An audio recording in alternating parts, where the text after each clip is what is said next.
Claudia, should we start? Hello, Eve. Oh, hello, Miss Channing. I don't want you working the child too hard, Max, just because you promised. As you see, I kept my promise, too. Why, it's so remote, Edison, I should think you'd be at the side of your protege, lending moral support. Claudia, at the moment, is where I can lend no support, moral or otherwise. The ladies. Being violently ill. Well, it's good luck before an audition. She'll be fine once we start. But you got lucky too late. The audition is over. Well, I can't be. I've come to read with her. I promised Max. It's all over, Marco. What's all over? The audition. The audition was called for 2:30. It's now nearly 4. Is it really? Well, I must start wearing a watch. Who read with Claudia? Bill, Lloyd? Couldn't have been mine. Well, naturally enough, your understudy. Well, I consider it highly unnatural to allow a young lady at an advanced stage of pregnancy. But heard of your new and unpregnant understudy, Eve Harrington. Eve. My understudy. Didn't you know? Of course I knew. Oh, it just slipped your mind. How was Claudia? Frankly, I don't remember. Just slipped your mind? Completely, nor I am sure could anyone else present tell you how Claudia read, or whether she read or rode a pogo stick. Was she that bad? Margot, as you know, I have lived in the theater as a Trappist monk lives in his faith. I have no other world, no other life. And once in a great while, I experienced that moment of revelation for which all true believers wait and pray. You were one. Gene Eagles, another. Paula Wesley, Hayes. There are others, 3 or 4. Eve Harrington will be among them. I take it she read well. Oh, it wasn't reading. It was a performance. It's brilliant, vivid. Something made of music and fire. How nice. In time, she'll be what you are. A mass of music and fire. That's me. An old kazoo and some sparkles. Tell me, was Bill swept away too, or were you too full of revelation to notice? Well, Bill didn't say, but Lloyd was beside himself. He listened to his play as if someone else had written it. He said it sounded so fresh, so new, so full of meaning. How nice for Lloyd.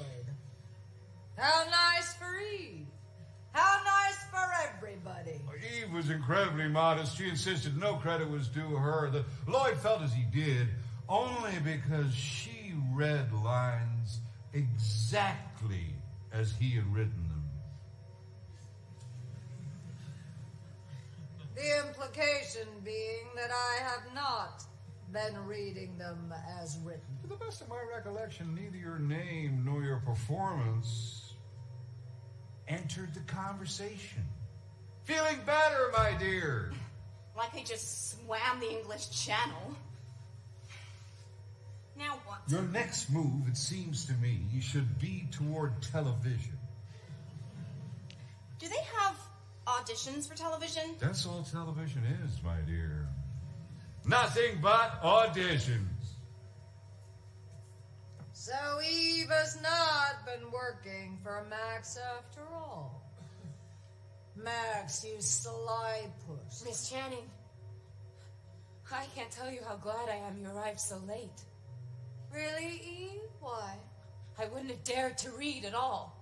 Why not? And if you'd come in the middle, I'd have stopped. I couldn't have gone on. Margot, let me tell you about Eve. Oh, it was dreadful, believe me. I have no right to be anyone's understudy, much less yours. I'm sure you underestimate yourself, Eve. You always do. You're about to tell me about Eve. Well, you'd have been proud of her. I'm sure. She was a revelation. To you, too. How do you mean? I mean, amongst other things, that it must have been a revelation to have your 30-year-old character read by a 30-year-old actress. That's beside the point. No, it's right to the point. Also, that it must have sounded so new and so fresh to you, so exciting to have your lines read as you wrote them, so full of meaning and fire and music. You've been talking to that venomous fishwife, Addison DeWitt. In this case, apparently as trustworthy as the World Almanac. You knew when you came in that the audition was over, that Eve was your understudy, playing this childish game of cat and mouse. Not mouse. Never mouse. If anything, rat. You have a genius for making ballroom brawl out of a perfectly innocent misunderstanding at most. Perfectly innocent. Men have been hanged for less. I've been lied to, attacked behind my back, accused of reading your silly dialogue inaccurately, as if it were holy gospel. I never said that. And then he listened as if someone else had written his play. Well, whom did you have in mind? Arthur Miller? Shakespeare? May I say a word? No! Well, what makes you think that Miller would stand for the nonsense that I take from you? Well, you better stick to Shakespeare, because he's been dead for 400 years. Well, they've been getting better performances today than they ever got. Oh, playwrights should be dead for 400 years! Oh? Well, that would solve none of their problems, because actresses never die. The stars never die, and they never change. Well, you can change this star anytime you want.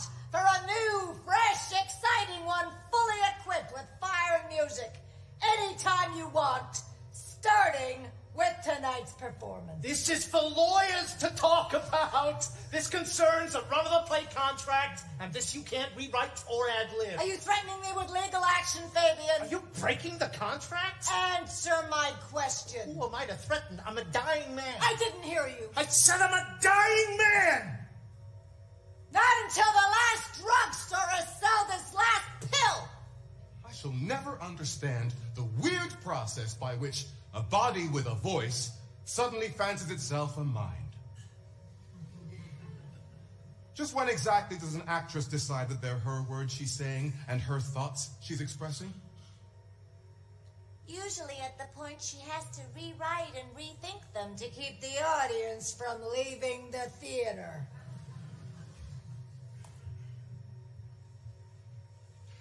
Well, it is about time that the piano realized it has not written the concerto.